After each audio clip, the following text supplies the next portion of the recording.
বাংলা ভাষার অপমান নিয়ে এবার মুখ খুললেন সিপিআইএম রাজ্য সম্পাদক তথা পার্টির পলিট ব্যুরো সদস্য বিরোধী দলনেতা জিতেন্দ্র চৌধুরী। সংবাদ মাধ্যমকে দেওয়া প্রতিক্রিয়ায় তিনি এই সম্পর্কিত বিষয়ে তার মতামত ব্যক্ত করেছেন। তিনি দাবি করেছেন, আরএসএস বিজেপির বিভাজনের রাজনীতি তথা তাদের তথাকথিত হিন্দু রাষ্ট্র নির্মাণের সংকল্পে হিন্দি ছাড়া অন্য কোনো ভারতীয় ভাষার মর্যাদা নেই তাদের কাছে। তাই এদেশের জাতীয় সঙ্গীত যে ভাষায় লেখা হয়েছে সে বাংলা ভাষাকে দিল্লি পুলিশের অবমাননাকর মন্তব্য প্রমাণ করেছে বলে জিতেন্দ্র চৌধুরী জানান। তিনি সংবাদ মাধ্যমের মুখোমুখি হয়ে প্রতিক্রিয়া ব্যক্ত করেছেন। আমরা তার বক্তব্য শুনব। এই ইস্যুটাকে কেন্দ্র করে ইতিমধ্যেই দেশব্যাপী শোরগোল শুরু হয়েছে যে সম্প্রতি দিল্লি পুলিশ, যেটা সরাসরি স্বরাষ্ট্র মন্ত্রক দ্বারা পরিচালিত, যার মাথায় আছেন আমাদের দেশের স্বরাষ্ট্রমন্ত্রী মাননীয় অমিত শাহ মহোদয়, যে দিল্লি পুলিশ একটা চিঠি লিখেছে, এটা প্রায় এর মতো বিজ্ঞাপনের মতো, যে দিল্লিতে সাম্প্রতিককালে তারা যে বিদেশি নাগরিক, বিশেষ করে বাংলাদেশি, তাদের চিহ্নিত করার নামে কয়েকজন বাংলাভাষীকে তারা আটক করেছেন এবং তাদের বয়ান রেকর্ড করেছেন। তো স্বাভাবিকভাবেই তারা বাংলাদেশি না ভারতীয়, পশ্চিমবাংলা, আসাম, ত্রিপুরা রাজ্যের বাসিন্দা, আমি সে কথা বলছি না, কিন্তু দিল্লি পুলিশ যেভাবে বিষয়টাকে উত্থাপন করেছে এটা অত্যন্ত আপত্তিজনক। কারণ নিঃসন্দেহে বাংলাতেই তাদের বয়ান দিয়েছেন। এই আটক কয়েকজন ব্যক্তি লিখেছেন তারা বাংলাদেশি ভাষায় কথা বলেছেন। তো পৃথিবীতে বাংলাদেশি ভাষা নামে তো কোনো ভাষা নেই। বাংলা ভাষা আছে, বাংলা ভাষা হ্যাঁ বাংলাদেশেরও ভাষা, এবং আমাদের দেশের হিন্দির পরেই দ্বিতীয় যে বহুল সংখ্যক যে আমাদের দেশের নাগরিক, তাদের মাতৃভাষা, এবং এটা আমাদের অষ্টম তফসিলভুক্ত 22টি যে ভাষা তার মধ্যে অন্যতম একটি, যে ভাষায় আমাদের জাতীয় সঙ্গীত জনগণ মন, আমাদের যে এরকমই আরেকটা এরকম কি বলে, সেটাও জাতীয় সঙ্গীতের মতো। তো সেই ভাষা, এটাকে বাংলাদেশি ভাষা বলে চিহ্নিত করা, এবং এটা অন্য কেউ নন,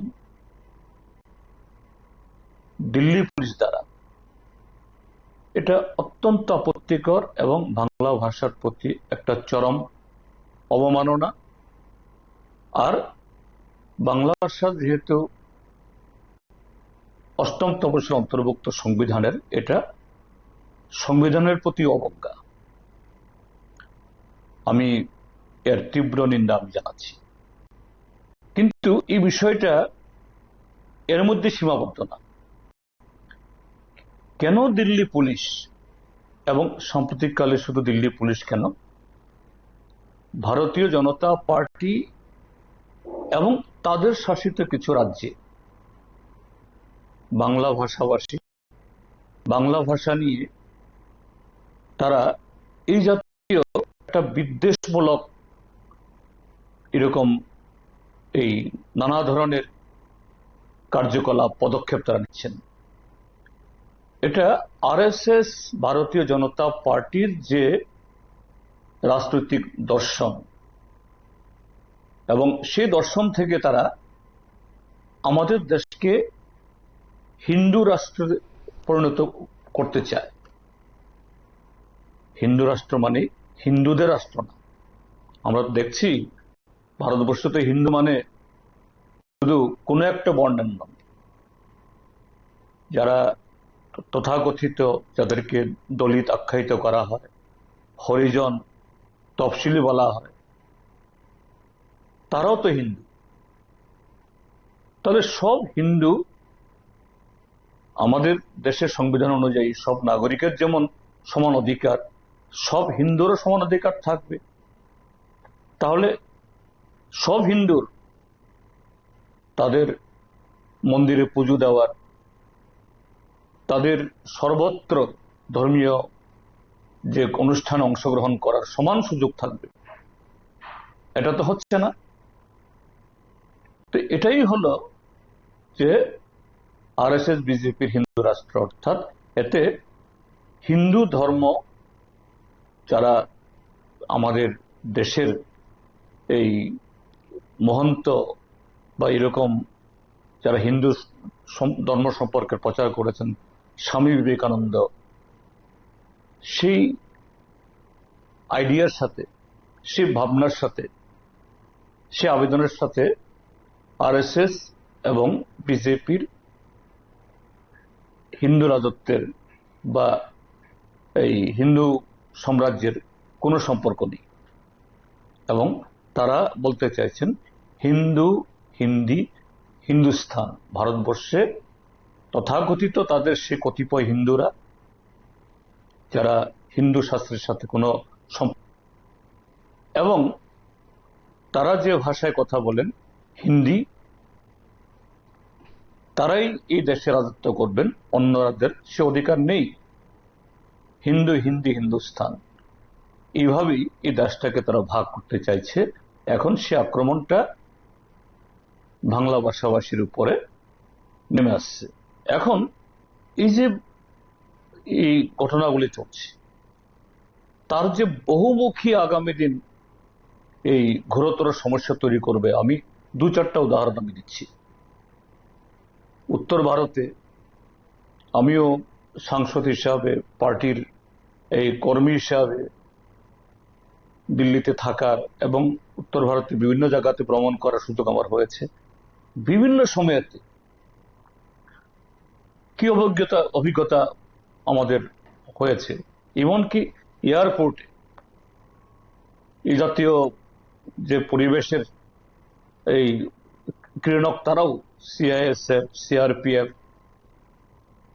এবং সাধারণ মানুষের একটা ছোট্ট অংশের তরফ থেকে কি ব্যবহার, আমরা যারা উত্তর পূর্বাঞ্চলের মানুষ, মঙ্গোলয়েড, আমাদেরকে দেখলে ওরা বলে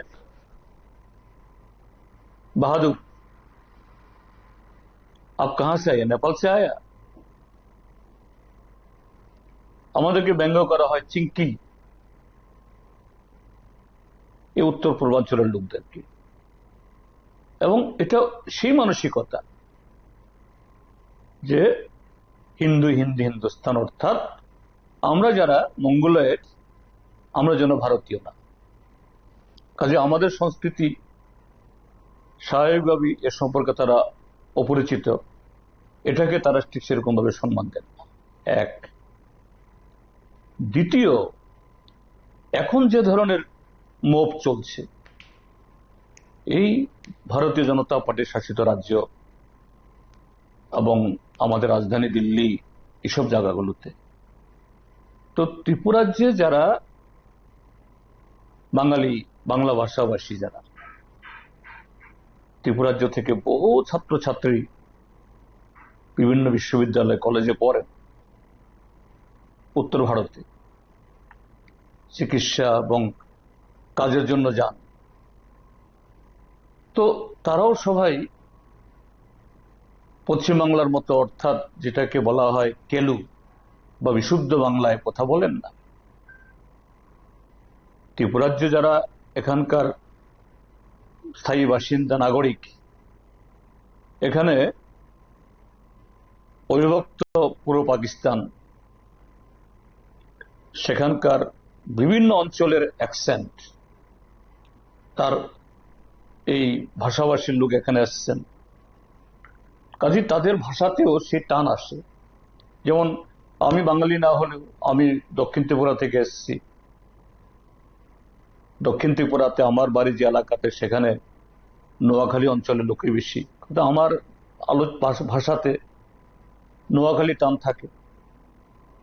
আর আগরতলাতে দীর্ঘদিন থাকার সুবাদে এখানে কুমিল্লার লোক, কুমিল্লা এবং নোয়াখালীর মিশ্রণ হয়। কখনো কখনো কোনো কোনো শব্দ এই চাটগাঁয়া অর্থাৎ চিটাগাঙ্গের মানুষের, তাও আমরা ব্যবহার করি। আমাদের 59 জেলা এবং এই উত্তর জেলা, সেখানে এই শ্রীহট্ট তথা সিলেটের লোকরা এসছেন, সিলেটি টান আছে। তাহলে এই দিল্লি পুলিশের কোনো ন্যাক নজরে যদি পড়ে, তাদের হাতে কোনো কারণে যদি সেখানে তাদের খপ্পরে পড়ে, তাদেরকেও বলবে তুমি বাংলাদেশি, কারণ তোমার অ্যাকসেন্ট, তোমার যে কথার সুর, এটা কলকাতার মতো না, পশ্চিম বাংলার মতো না, নদিয়ার মতো না। কি হচ্ছে এগুলো? যে আরএসএস, ভারতীয় জনতা পার্টি এই দেশটাকে কোথায় নিয়ে যেতে চাইছে? আমাদের দেশের অন্যতম সমৃদ্ধ রবীন্দ্রনাথের ভাষা, বঙ্কিমচন্দ্রের ভাষা, নজরুলের ভাষা, যে ভাষায় আমাদের জাতীয় সঙ্গীত রচিত হয়েছে, সে ভাষার প্রতি এত অপমান, সে ভাষাভাষীর উপরে এই জাতীয় কুৎসিত আচরণ। আমি দিল্লি পুলিশের এই আচরণের তীব্র নিন্দা জানাচ্ছি এবং ইতিমধ্যে সারা দেশের মানুষ সোচ্চার হয়েছেন, শুধু বাংলাভাষী ভাষাভাষীরা, অন্যান্যরাও, যে দিল্লি পুলিশের বিরুদ্ধে যেন অনতিবিলম্বে ব্যবস্থা গ্রহণ করা হয় এবং এই যে নোটিফিকেশন বা চিঠি, এটাকে প্রত্যাহার করা হয়। এবং শুধু বাংলা ভাষাভাষী না, এরকম অন্যান্য ভাষাভাষী, উত্তর পূর্বাঞ্চলের মানুষ যাদের ফিচার, তাদের চেহারার গঠন মঙ্গলেট, তাদের প্রতি এটা বিগত বহু বছর ধরে এই জাতীয় ব্যবহারগুলো হচ্ছে, এগুলো অবসানের জন্য বর্তমান সরকার ব্যবস্থা গ্রহণ করুক এবং সারা দেশের যারা দেশপ্রেমিক মানুষ, সংস্কৃতি ভাষা সচেতন মানুষ, আরএসএস, বিজেপি তথা বর্তমান যে আমাদের দেশের সরকারের এই যে মনোভাব, অ্যাটিটিউড, তার বিরুদ্ধে সোচ্চার হওয়ার জন্য আমি আহ্বান জানাচ্ছি। আপনারা শুনলেন সেখানে সিপিআইএম রাজ্য সম্পাদক জিতেন্দ্র চৌধুরীর বক্তব্য। আজ সিপিআইএম নেতৃত্ব জানিয়েছেন সাম্যবাদী আন্দোলনের অন্যতম পথপ্রদর্শক মোজাফফর আহমেদের 137তম জন্মজয়ন্তী তারা পালন করেছেন। গোটা দেশের সঙ্গে রাজ্যেও বিভিন্ন কার্যালয়ে সিপিআইএম এই কর্মসূচি সংগঠিত করেছে। দশরথদেব ভবনে সেখানে কর্মসূচিতে অংশগ্রহণ করেন সিপিআইএম রাজ্য সম্পাদক জিতেন্দ্র চৌধুরী, পার্টির রাজ্য সম্পাদক মণ্ডলীর সদস্য রতন ভৌমিক সহ উপস্থিত নেতৃত্ব প্রত্যেকেই মোজাফফর আহমেদের প্রতিকৃতিতে শ্রদ্ধার্ঘ্য অর্পণ করেছেন।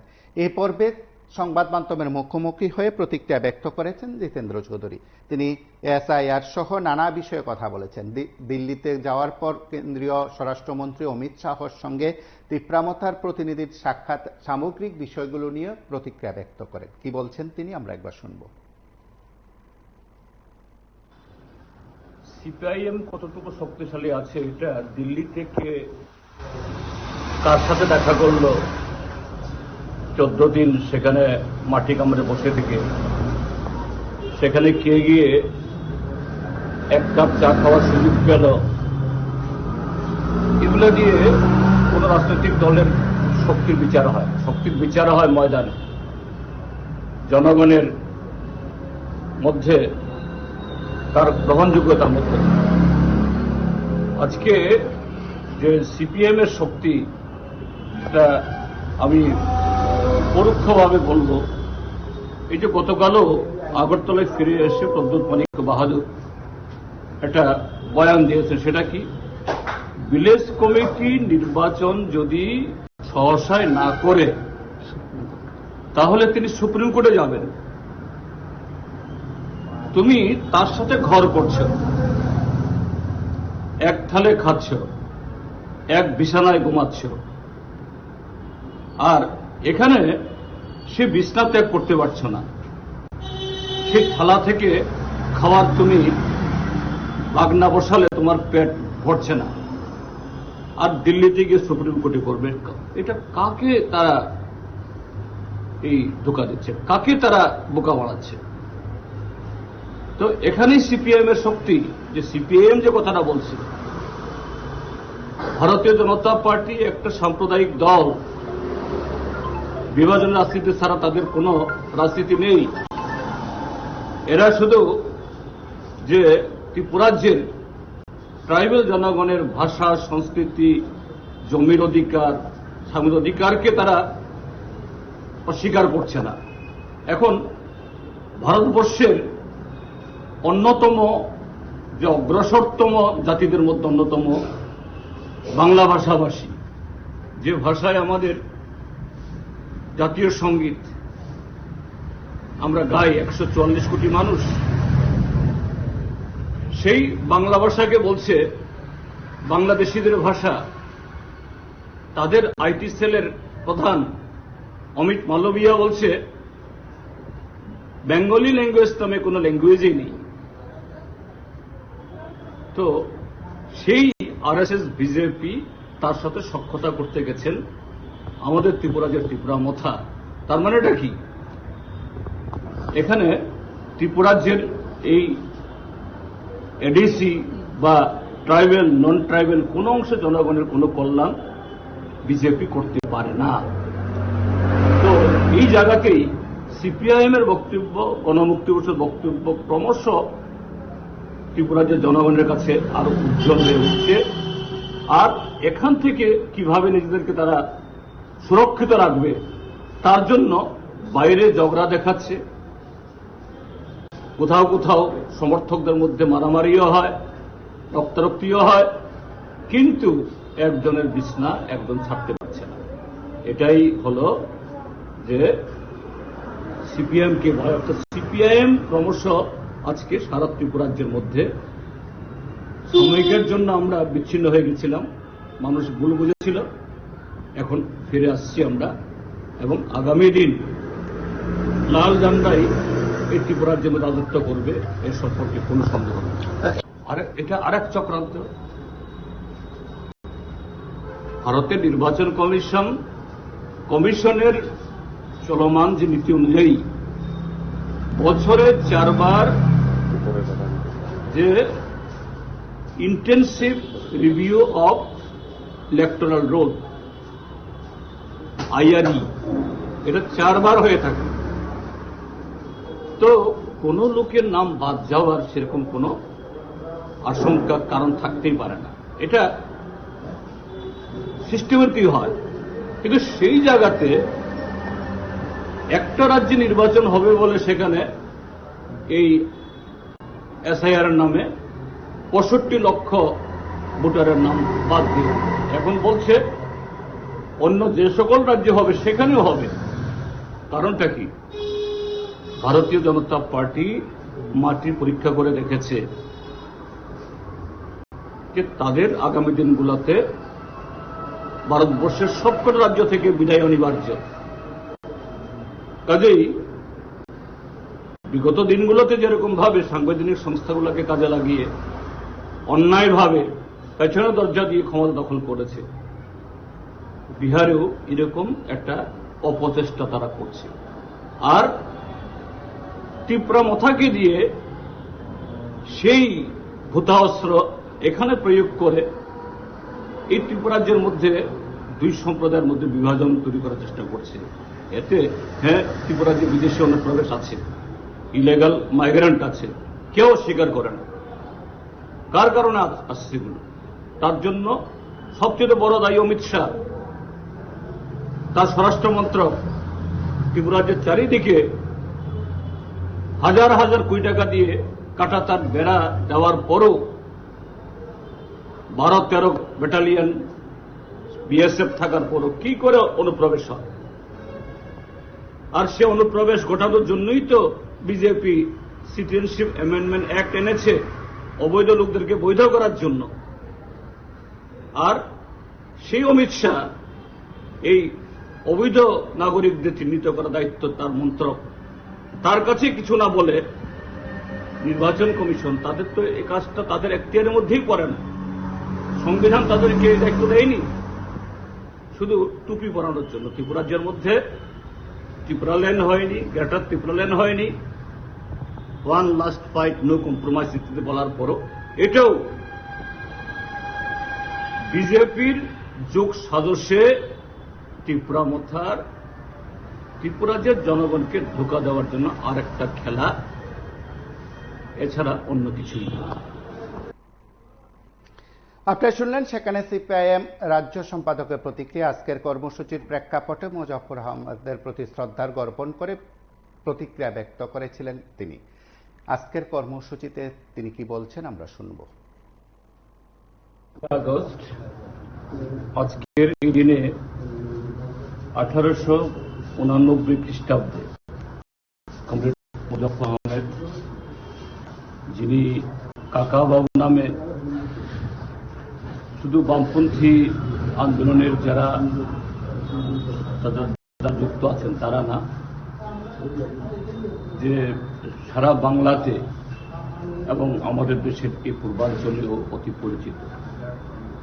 আজকের এই দিনে 137 বছর আগে তৎকালীন অবিভক্ত বাংলার বর্তমান যে বাংলাদেশের সন্দ্বীপ দ্বীপে তিনি জন্মগ্রহণ করেন একটা দরিদ্র পরিবারে, এবং বহু কষ্টে শিক্ষা দীক্ষা করার পর তিনি পরবর্তী সময়েতে বর্তমান পশ্চিমবাংলা তথা কলিকাতায় সেখানে চলে যান এবং দেশের স্বাধীনতার সংগ্রামের সাথে তিনি যুক্ত হন এবং সেই সংগ্রামে বামপন্থী আন্দোলনের যে ধারা, সেই ধারার সাথে সম্পৃক্ত হয়ে তিনি শুধু বামপন্থী আন্দোলনকে সমৃদ্ধ করা নয়, যে ভারতে কমিউনিস্ট পার্টি গঠনের ক্ষেত্রেতেও অনন্য ভূমিকা গ্রহণ করেন। বলা যেতে পারে অবিভক্ত কমিউনিস্ট পার্টি বা পরবর্তী সময়েতে 1964 ইংরাজিতে ভারতের কমিউনিস্ট পার্টি মার্ক্সবাদীর সৃষ্টি হওয়ার যে কয়েকজন স্থপতি, তার মধ্যে অন্যতম উজ্জ্বল তারকা কমরেড মুজফফর আহমদ, যিনি ব্রিটিশ আমলে ব্রিটিশদের বিরুদ্ধে লড়াই করতে গিয়ে বহুবার জেলে গেছেন। বিরাট ষড়যন্ত্র মামলা, দেশ স্বাধীন হওয়ার পরও 1962 ইংরাজিতে ভারত রক্ষা আইনে বহুবার তিনি জেল খেটেছেন। তিনি এই যখন দেশ স্বাধীন হওয়ার পর পশ্চিমবাংলায় যখন পার্টির অন্যতম কর্ণধার হিসাবে তিনি কাজ শুরু করেন, তখন পশ্চিমবাংলার যে গণশক্তি পত্রিকা, গণশক্তি প্রেস, অর্থাৎ শুধু একজন সংগঠক হিসাবে ময়দানে লড়াই সংগ্রাম না, মতাদর্শগতভাবে মার্ক্সবাদ, লেনিনবাদ তথা সাম্যবাদকে এগিয়ে নিয়ে যাওয়ার ক্ষেত্রে আমাদের দেশে তার বীজ রোপণে তিনি একজন অগ্রণী নেতৃত্ব ছিলেন। আজকে তার 137তম জন্মদিবস, এই উপলক্ষে সারা দেশের সাথে আমাদের ত্রিপুরাজ্যেও সমস্ত পার্টি অফিসে এবং আরো নানাভাবে আমরা তাকে স্মরণ করছি, কেননা তার সেই স্বপ্ন, তার সে লড়াই এখনো অসমাপ্ত। আমাদের দেশে যে এখন নয়া ফিসিবাদী শক্তি মাথাচাড়া দিয়ে উঠছে, সেই জায়গায় কমরেড মুজফফর আহমেদের মতো কমরেডদের তাদের ত্যাগ, প্রতীক্ষা, জীবন, এগুলা থেকে শিক্ষা নিয়ে আমাদের আগামী লড়াইকে আর শক্তিশালী করার যে কি বলে তার যে শক্তি, এনার্জি, আমরা এই জাতীয় অনুষ্ঠান করার মধ্য দিয়ে আমরা আমাদের পার্টি এবং জনগণের মধ্যে আমরা ছড়িয়ে দিতে চাই। আপনারা শুনলেন আজকের কর্মসূচির প্রেক্ষাপটে জিতেন্দ্র চৌধুরীর প্রতিক্রিয়া এবং সমসাময়িক বিষয়গুলো নিয়ে কথাবার্তা। দেখতে থাকুন PIB24।